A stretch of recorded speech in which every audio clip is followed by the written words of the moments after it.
Okay, hi guys. I made an agreement on my last video that said that I was going to be more open and honest about things that I'm going through, especially health-wise, just so that I can help other people who may have a hard time or maybe dealing with a lot. So after my stroke, I found out sometime after, a few months after, that I had heart failure. My heart in the beginning was between a 20 to 25% on an echo, 20 to 25% heart function, ejection fraction, heart function, 20 to 25%.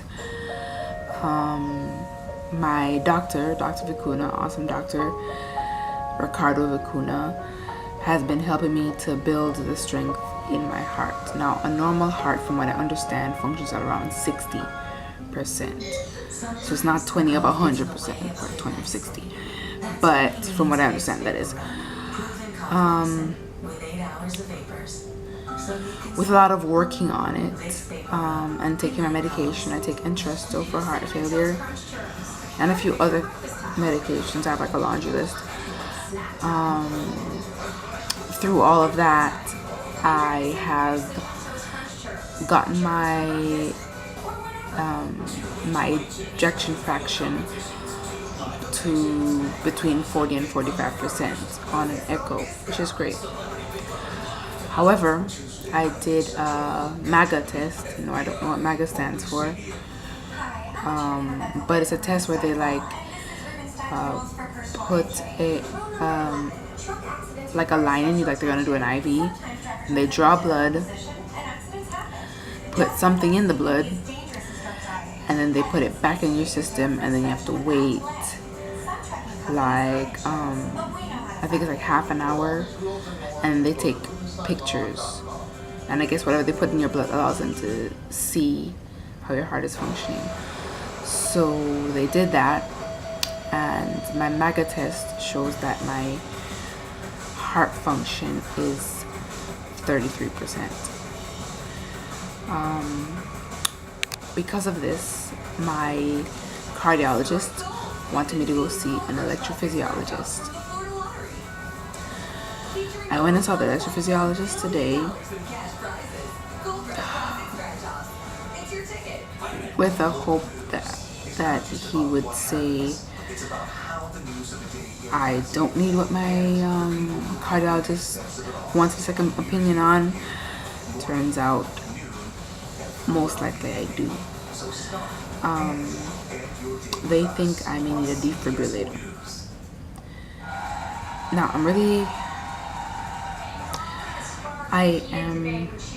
I'm nervous. The thought itself kind of scares me, if I'm being completely honest. But I do understand what they think and why they think I need it, and would only respond in emergencies, things like that. But others supported the mom and said because it's her house, everyone in it should follow her rules.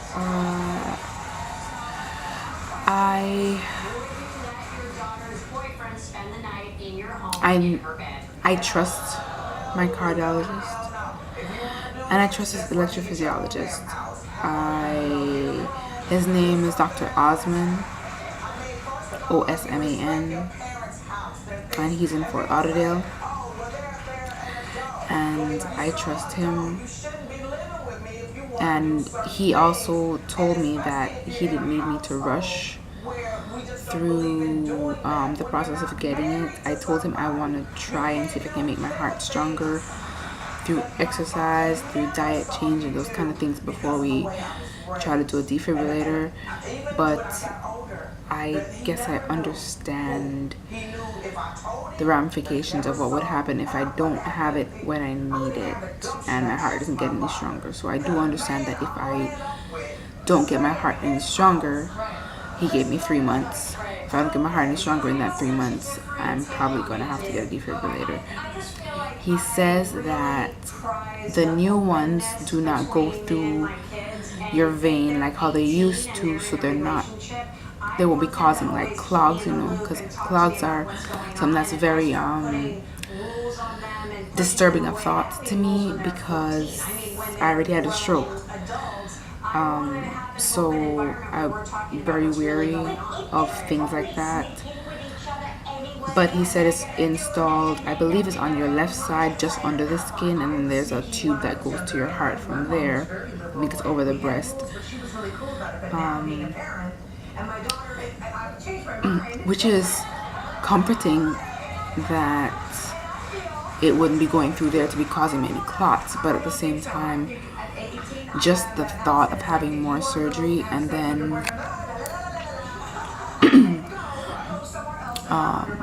he said he performs the surgeries at 2 different hospitals, either Broward General or FMC, Florida Medical Center. I like things about Florida Medical Center. However, my main concern with them is he said that I do need to be put to sleep for this procedure, and they have endangered my life more than once there because of anesthetic. The last time was in December of 2017. I believe they gave me too much anesthetic and I was in a coma for like 18 hours. I don't want to go through that kind of stuff again, because I don't want to not wake up from this. So it would kind of be a complete waste to have surgery to get something to save my life in the case of an emergency, and then they kill me during the surgery. That won't work. So I told my doctor my concerns about that hospital, and he says that we can do it at the other hospital, so I would prefer that. But he's giving me the 3 months that I am very happy for, that he's willing to work with me on the fact that I want to try other methods, and he was actually very happy that I wanted to try an alternative instead of just running straight to surgery. So that makes me trust even more that I'm in capable hands when he's not just pushing surgery down my throat like a lot of doctors would.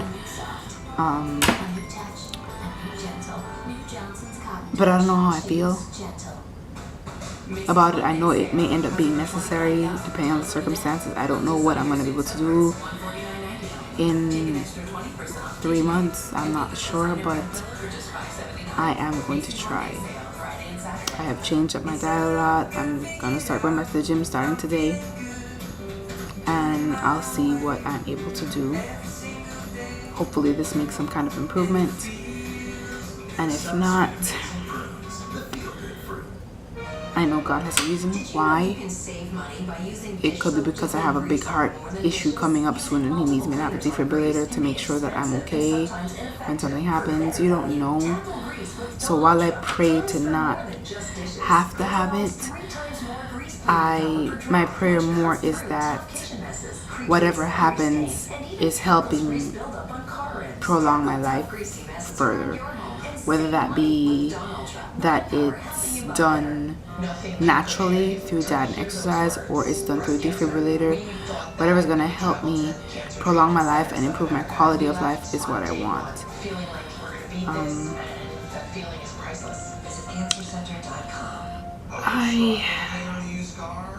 I guess that's it. I don't really know what else to say. Oh, by the way, today is the 7th. I believe.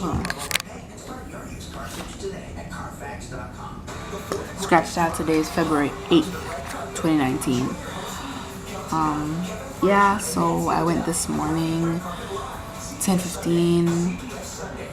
So I'm just trying to absorb thought of that now. It's like 2:35 right now.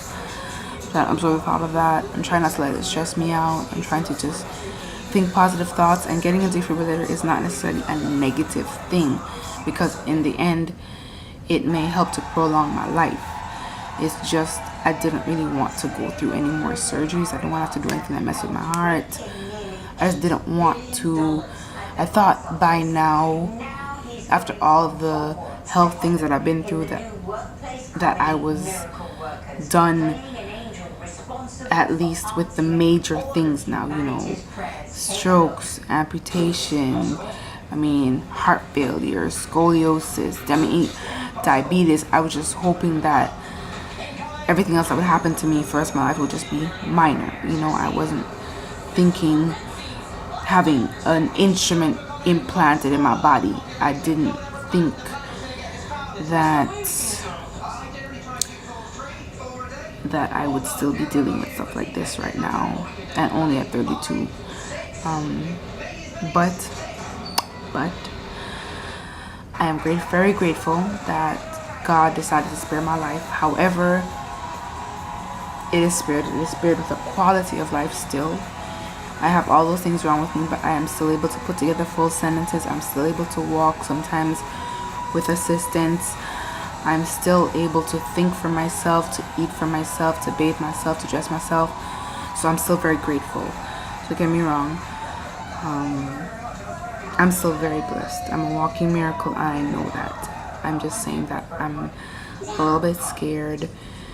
And for those of you who understand what it's like to have surgeries and to have multiple surgeries, then you would understand why I'm nervous.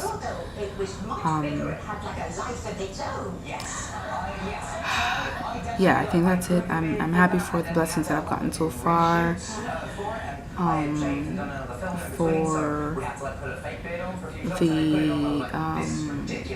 For the help I've been given, for so many people looking out for me. Thank you for your prayers.